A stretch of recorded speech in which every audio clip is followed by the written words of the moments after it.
Hello everyone. कल अपन ने हिमालय पर्वतमाला के संदर्भ में सारी बातें पढ़ ली थी, उसके सारे वर्गीकरण देख लिए थे। तो आज हम लोग डिस्कस करेंगे इसके कल वाले टॉपिक के क्वेश्चंस। उसके बाद में आज का अपना स्टार्ट करते हैं टॉपिक नया वाला।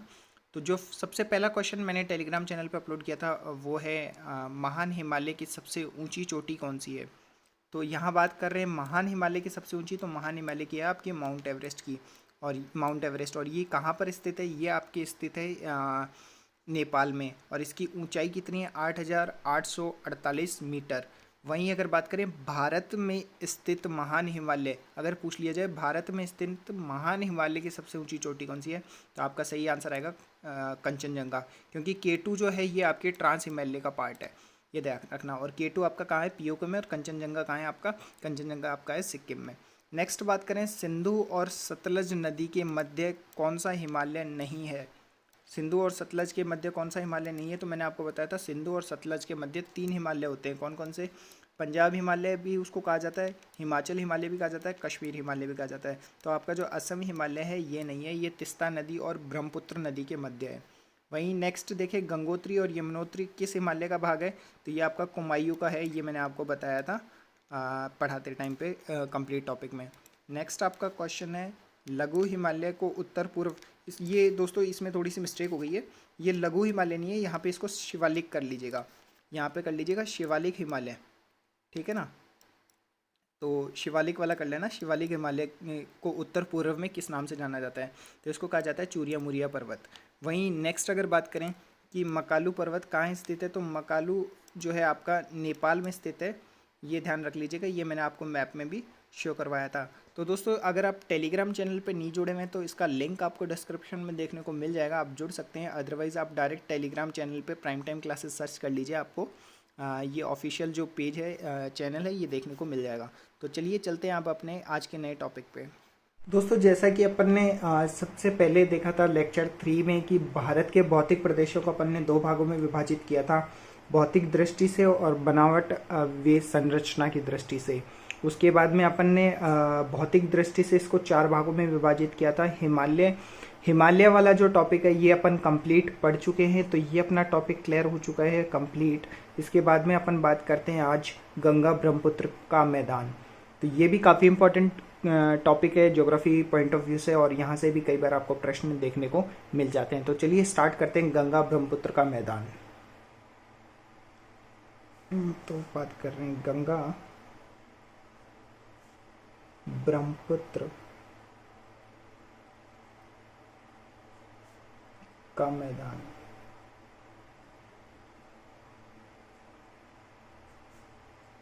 तो सबसे पहले तो ये अपन को पता होना चाहिए कि ये इसका निर्माण कब हुआ, गंगा ब्रह्मपुत्र के मैदान का।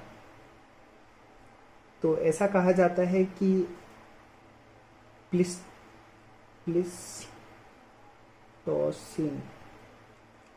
प्लिस्टोसिन काल में नियोजोइक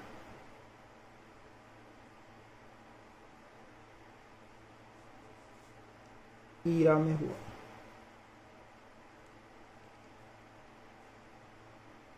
क्या कहा जाता है कि जो गंगा ब्रह्मपुत्र का मैदान है उसका निर्माण प्लिस्टोसिन काल में नियोजोइक ईरा में हुआ, ठीक है।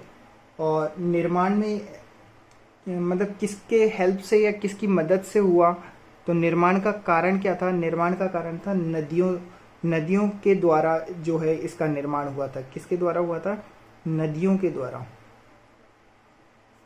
नदियों के द्वारा किसका निर्माण हुआ, गंगा ब्रह्मपुत्र के मैदान का निर्माण हुआ। अब क्या होता था कि जैसे नदियां अपने पानी के साथ में क्या करती थी कि ना अवसाद लेके आती थी, और अवसाद लाके जो बड़ी नदी में पानी डालती थी, तो वहां पे कॉर्नर पे ये क्या होता था, जो अवसाद था वो जमा हो जाता था, और उस जमा के कारण क्या होता था, गंगा ब्रह्मपुत्र का मैदान का निर्माण हुआ। तो क्या हुआ, कैसे निर्माण हुआ, कैसे की बात करें तो नदियों द्वारा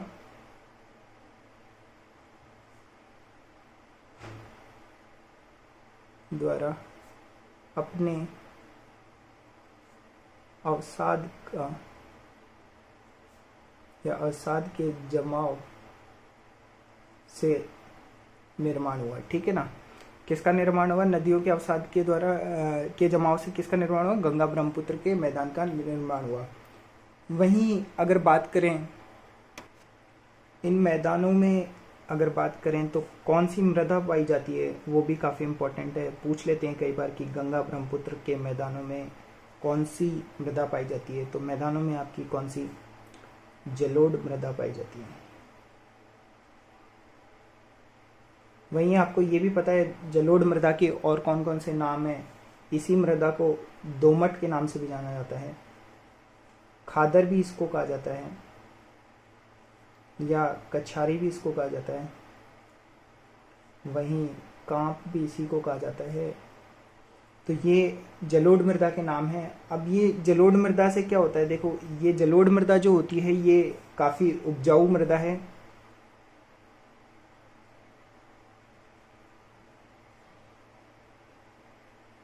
उपजाऊ मृदा है और यहाँ पर बात करें तो सबसे अधिक जो है वो रबी की फसल बोई जाती है।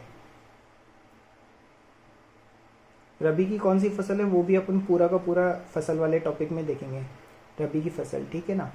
अब यहाँ की जो ये जलोढ़ मृदा होती है उसका रंग की अगर बात करें तो ये रंग जो होता है इसका होता है भूरा रंग। और कई बार पूछ लेते हैं जलोढ़ मृदा का भूरा रंग का क्या कारण है, तो कारण जो है वो भी आप देख लीजिए। वो कारण है पोटाश और फॉस्फोरस, साथ में चूना, ह्यूमस और कैल्शियम की प्रधानता देखने को मिलती है। जो जलोढ़ मृदा है उसमें पोटाश, फॉस्फोरस, चूना, ह्यूमस और कैल्शियम की प्रधानता देखने को मिलती है, जिसके कारण इसका जो रंग है वो भूरा रंग होता है, ठीक है। नेक्स्ट दोस्तों बात करते हैं गंगा ब्रह्मपुत्र का वर्गीकरण किस तरीके से किया गया है। तो गंगा ब्रह्मपुत्र का वर्गीकरण,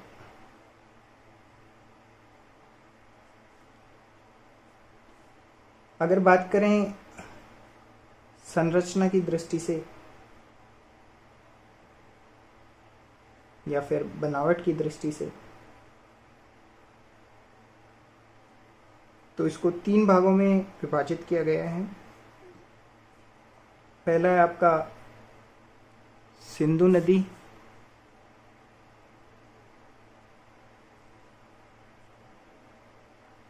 द्वारा निर्मित मैदान।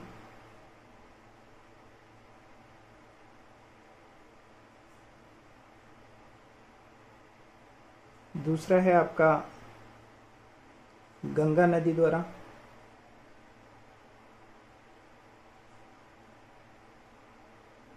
निर्मित मैदान।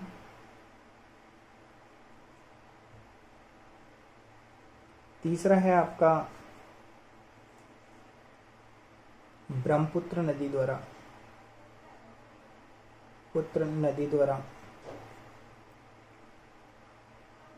निर्मित मैदान।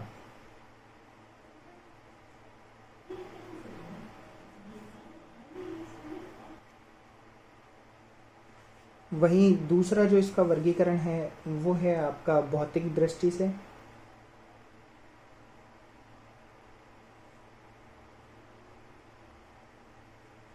भौतिक दृष्टि से भी इसको 4 भागों में विभाजित किया गया है। कौन कौन से 4 भाग हैं? फर्स्ट है आपका भाबर, दूसरा है आपका तराई, तीसरा है आपका खादर और चौथा है आपका बांगर।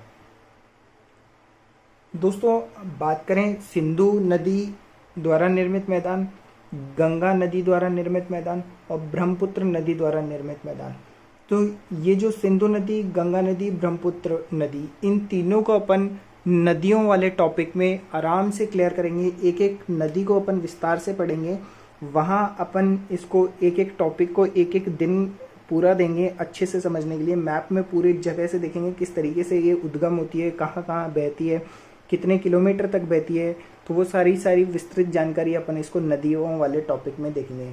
अभी अपन ये देख लेते हैं गंगा ब्रह्मपुत्र का मैदान जो है वो भौतिक दृष्टि से जो 4 भाग मैंने आपको बताए हैं, भाबर, तराई, खादर और बांगर, ये क्या चीज़ है, इनको मतलब ये एक्चुअल में होती क्या है, भाबर क्या है, तराई क्या है, खादर क्या है, बांगर क्या है, इनको विस्तार रूप से अभी अपन देख लेते हैं। तो सबसे पहले बात करते हैं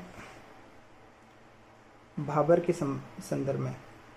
तो दोस्तों जब नदी पहाड़ी से नीचे की ओर ढलान की ओर आना स्टार्ट होती है या उद्गम होता है नदी का, तो पहाड़ियों के बीच में काफ़ी पत्थर होते हैं, छोटे छोटे पत्थर।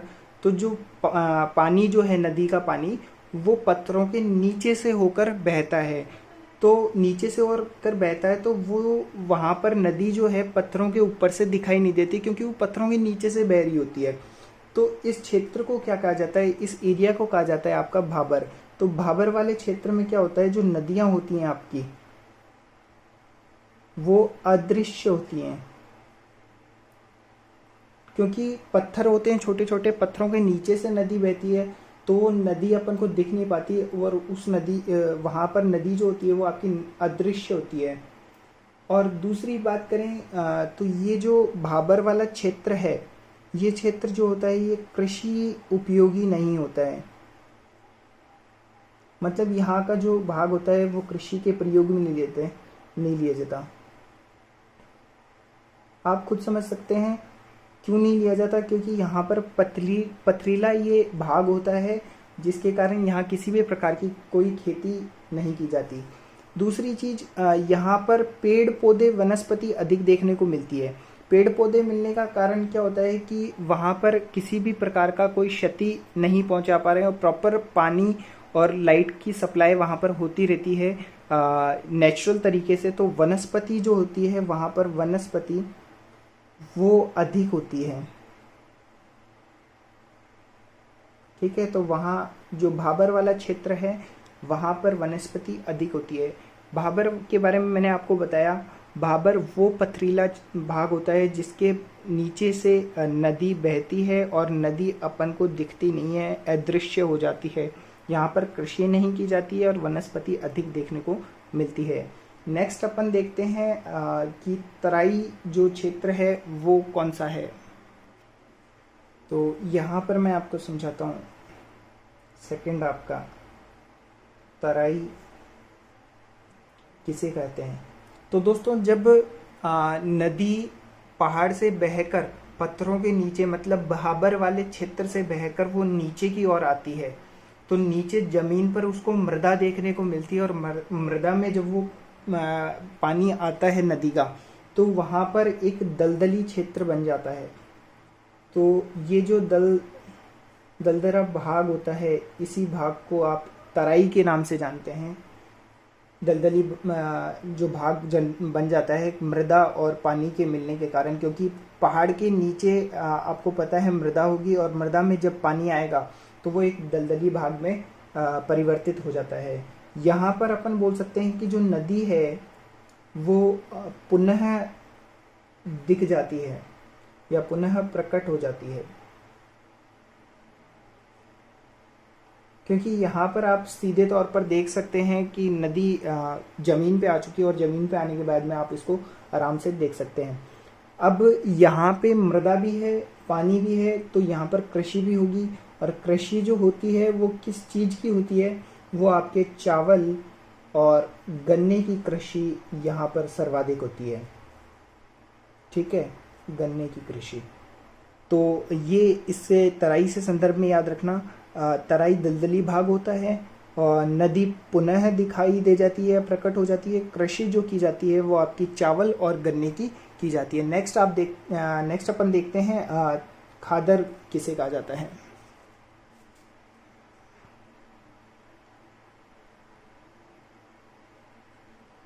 देखिए खादर क्या, भाबर अपन ने देखा पथरीला भाग था, फिर जमीन पे मृदा आ गई, तो जमीन पे आपका जल आ गया नदी का, मृदा से मिल गया तो दलदली भाग बन गया, जिसको अपन ने तराई का। दलदली के भाग के बाद में नदी जमीन के समांतर चलती है, जमीन के बराबर चलती रहती है। तो जब वो जमीन के बराबर चलती है तो जमीन के जो आसपास का क्षेत्र है, जो जैसे मान लीजिए अपन इसको समझने की कोशिश करें तो ये आपका कोई पहाड़ है। पहाड़ से जब मान लीजिए यहाँ से आपकी नदी स्टार्ट हुई और यहाँ पर आके कुछ पथरीले भाग आपको देखने को मिले। नदी यहाँ तक देखिए नीचे तक आएगी, जब यहाँ पे पथरीले भाग होंगे, यहाँ के अंदर अंदर बहती हुई आएगी और इसके बाद में ये ज़मीन में, ये जो ज़मीन है ज़मीन पे आएगी तो यहाँ पर एक दलदली भाग बन जाएगा। इस जगह दलदली भाग बन जाएगा। इसके बाद में जब ये आगे बहेगी तो जो पानी का प्रेशर है वो कम हो जाएगा, जिसके कारण ये ज़मीन के समांतर चलने लग जाएगी। तो कुछ आगे जाने के बाद में जो इसके आसपास की ज़मीन है, इस ज़मीन को जो नदी के जल के समान है उसको खादर कहा जाता है। ये दलदली भाग आपका तराई कहलाता है और ये पथरीला जो भाग है ये भाबर कहलाता है। ठीक है, खादर कहलाता है। अब खादर तो आपने देख लिया, ये क्या है, ये नदी के तल के बराबर है।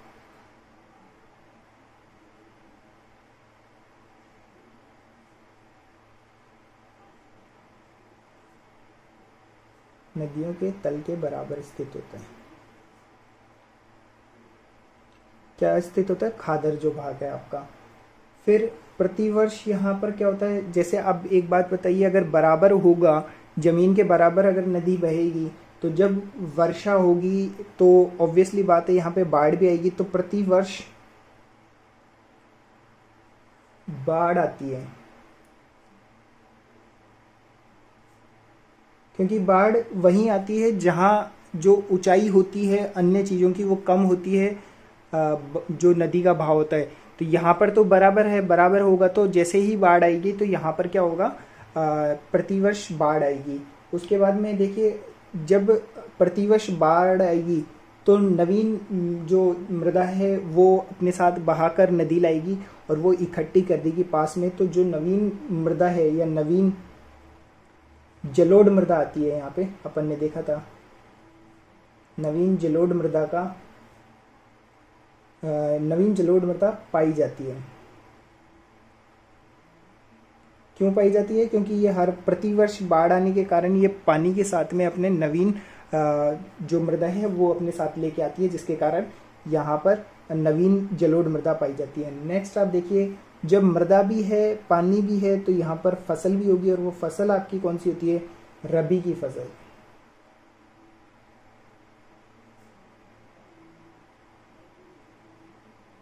तो ये कुछ इंपॉर्टेंट खादर से रिलेटेड आप याद रख लीजिएगा कि नदी के तल के बराबर होता है, प्रतिवर्ष बाढ़ आती है, नवीन जलोढ़ मृदा आती है और रबी की फसल की जाती है। और लास्ट जो अपन ने देखा बांगर, इसको अपन देख लेते हैं, फिर ये वाला आपका टॉपिक लगभग कंप्लीट हो जाएगा। गंगा ब्रह्मपुत्र का मैदान, जो मैंने आपको बनावट और सजावट की दृष्टि से जो मैंने 3 पार्ट गंगा, सिंधु और ब्रह्मपुत्र छोड़ा है, वो नदी वाले टॉपिक में आपको क्लियर करवा दूंगा। अब देखिए क्या होता है कि जैसे जैसे नदी आगे बहती है, इस डायग्राम को ही आप समझने की कोशिश कीजिएगा। जैसे जैसे नदी आगे बहती है तो कुछ एरिया में क्या होता है कि ज़मीन इसके तल से ऊंची होती है और ये ज़मीन के थोड़ा सा नीचे की तरफ से बहती है। तो यहाँ से ये उठा हुआ भाग होता है नदी से ज़मीन का। तो ये जो उठा हुआ भाग होता है इसी को अपन क्या बोलते हैं? बांगर बोलते हैं। बांगर किसे कहा जाता है? नदियों के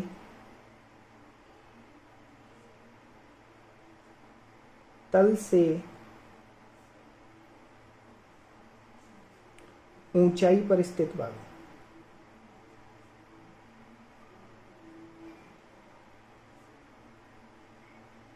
ठीक है, देखिए ऊंचाई पर है क्योंकि जो ज़मीन से थोड़ी सी नीचे होकर ये आपकी जो नदी है वो कुछ क्षेत्र में बहती है, जिसे बांगर क्षेत्र कहा जाता है।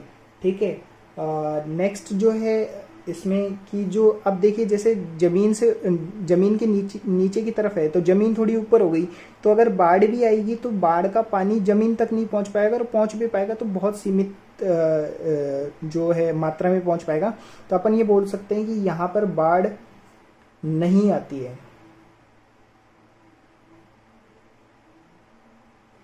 और दूसरा अगर बात करें मृदा के बारे में,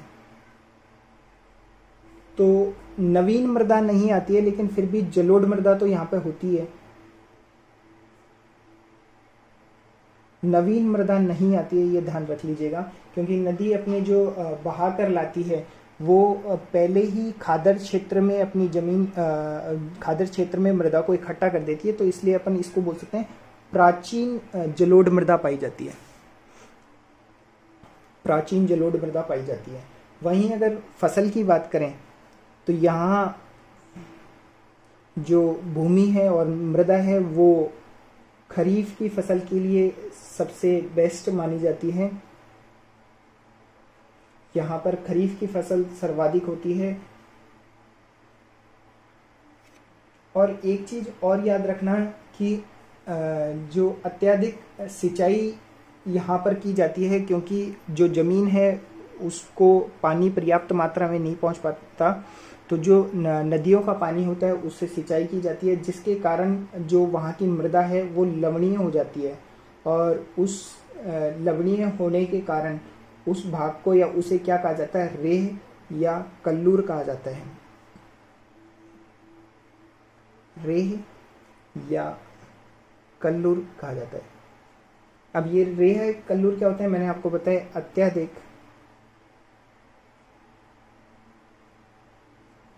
अत्यधिक सिंचाई से मृदा जो है क्या हो जाती है, लवणीय हो जाती है।